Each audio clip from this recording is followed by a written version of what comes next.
Hapunan tayo mga idol. Ulam ko, sabaw, isda. Tapos, torta. Kaya tayo. Ang pala ako na ng mga hapunan. Kakauwi ko lang. Galing trabaho. Kaya ang buhay OFW mga idol. Talagang tiis talaga. Ang tagaluto. Dating kailangan mo provide ng pagkain mo para makakain ka. Kain tayo.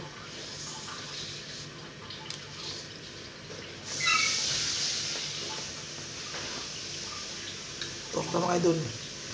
Bigay ng trabaho ko.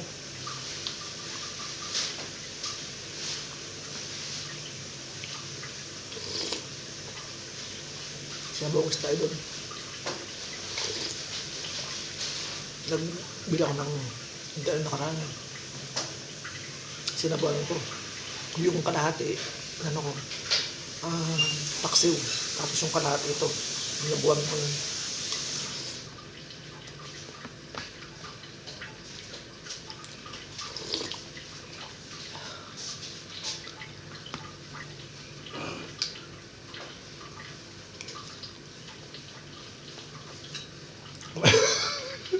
Meron ako doon si Hogan idol, si Dahok.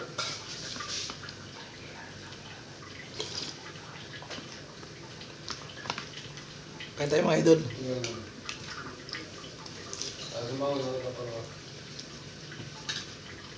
Yung sabi mo sa pambuhay sa blood na ako, kala nyo na yun. Siguro depende sa napuntahan. Pero ramen, hindi.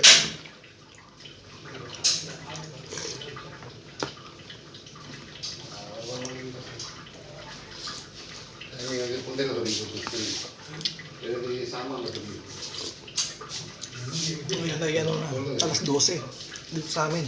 Madaling araw na sa Pilipinas. Kumakain pala ako.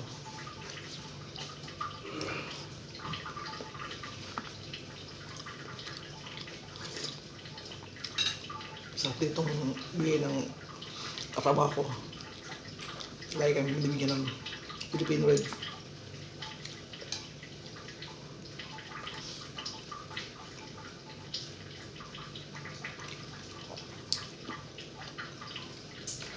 Ano isda dito sa Middle East? For frozen. Pero ito, sinabawang isda. Pero parang fresh din siya.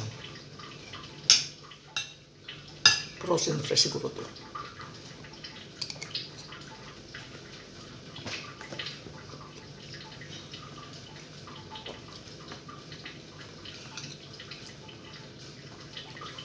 Laro ito araw-araw ito.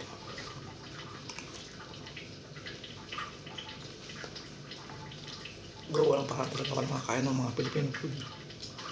May mga gulay naman dito. Pero may kamahalan na lang.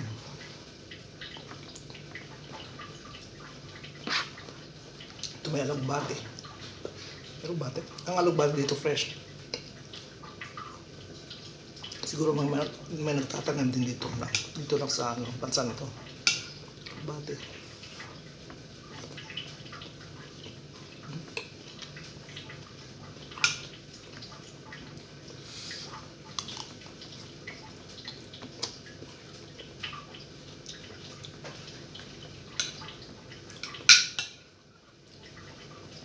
Pati kanin dito iba. Mahaba yung butil. May guys sa Pilipinas. Pero masarap din. Pwede na kaysa wala.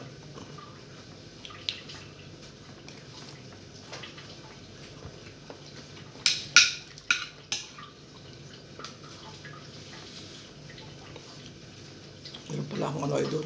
YouTube channel kung pwede sana pakisubscribe na rin at palike. Para makaparol pa sa iba kong mga video pa.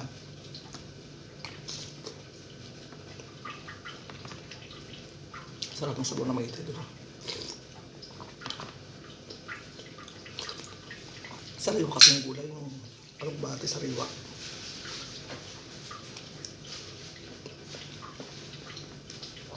Kahit, tawag dito, kahit yung isda ay frozen, yung gulay sariwa.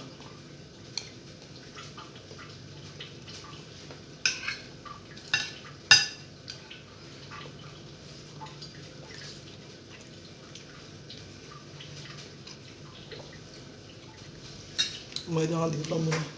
Susunod ka ulit. Salamat.